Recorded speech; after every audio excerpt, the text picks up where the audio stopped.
The next filter that we're going to take a look at is still under video, obviously. We're going to take a look at a couple. I don't really see what they do very much. One of them is called Opacity, and I see very little of what that does for you on any given image.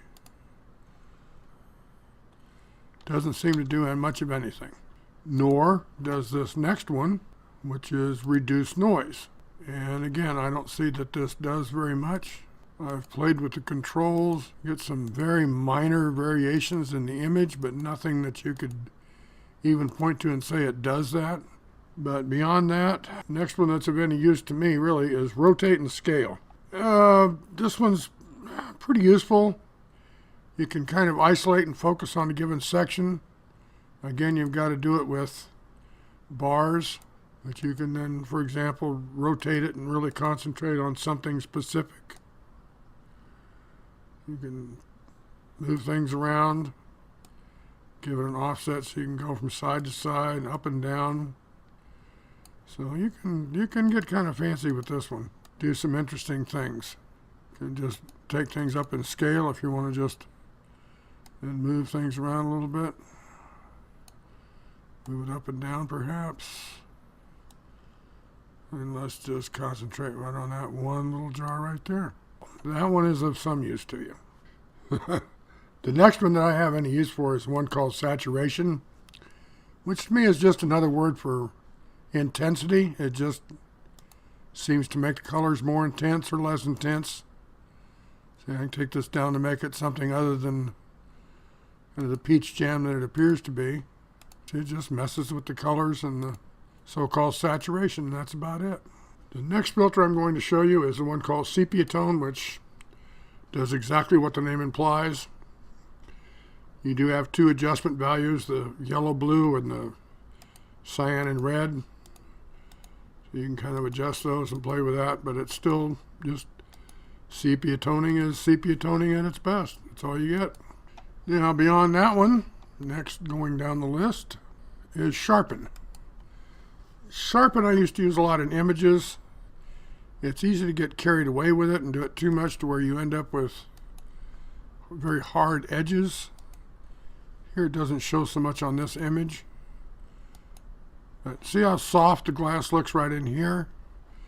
And if I really bring that up a great deal, see how brittle it starts to look and how granulated?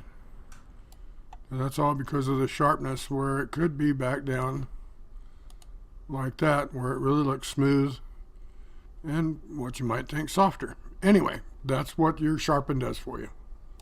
And size and position is another one. Now this one, oddly enough, does give you handles to mess with. So you can take and resize something, bring it in, and you've got some things here that you can adjust. You can have a horizontal fit, vertical fit. You can have a size mode here where it either fills or it fits, or you can distort it to some degree,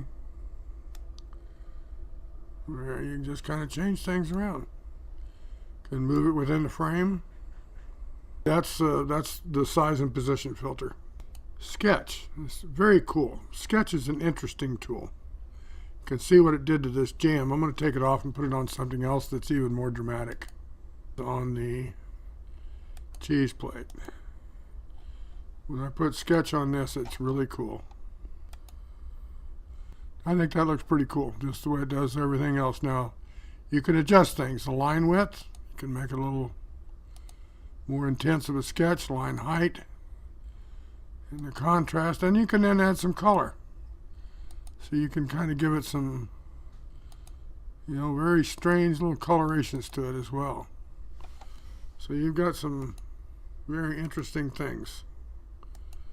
I like to sketch. I don't necessarily want it in color, but I like what you can do with it. Make some very interesting pictures. So that's your sketch tool.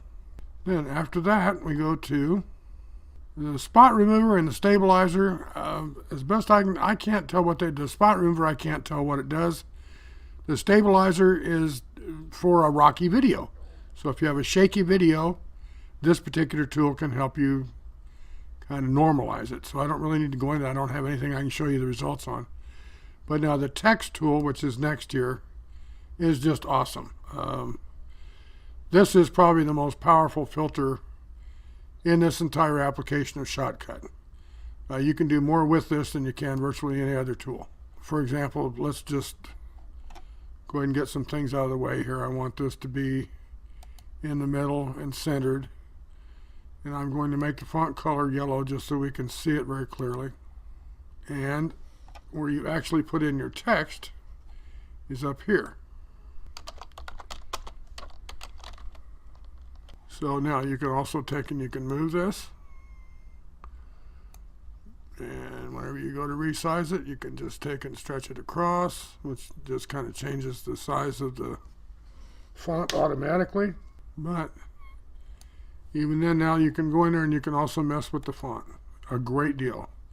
Virtually all the fonts that you have on your system, any one of those can work. Now, one of the interesting things that I found out just recently was that as you go down these, you can actually preview them right in the image. You know how most applications will just choose that font and apply it, and you've got to go all the way back through and choose it again.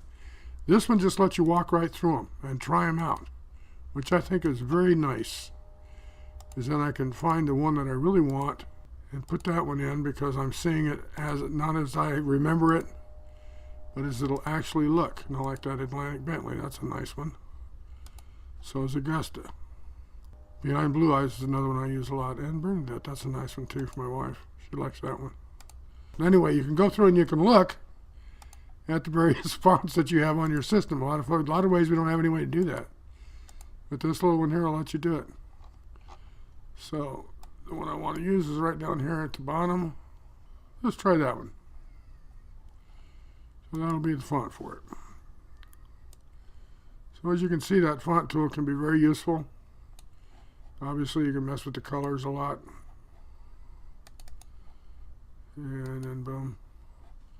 Now that I've got the font described, looky here. You also have various ways that you can bring this in. I think it's very clever. Let's try slide in from the bottom. And we'll take this back over here. And we'll just let it play.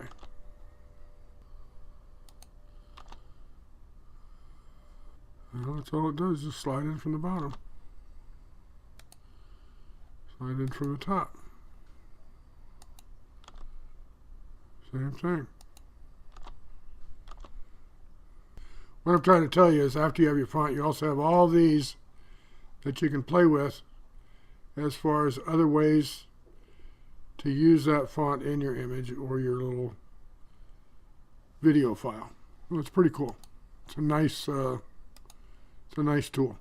Well, one of the additional things that I wanted to show you on the text tool very quickly, simply because I think that it's interesting and then it's useful.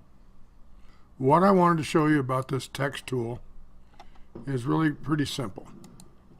You also have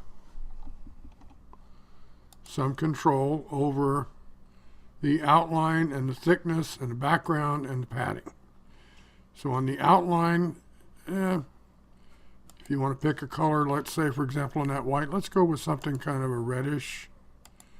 And then what we'll do is we'll adjust the thickness. And you can see that start to come around the edges of the numbers that are there. Now the padding will move the numbers actually closer or further apart from one another.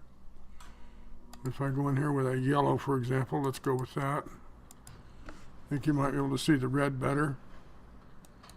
Let's go and change that to a real bright red. And then we'll go with a little more thickness on that.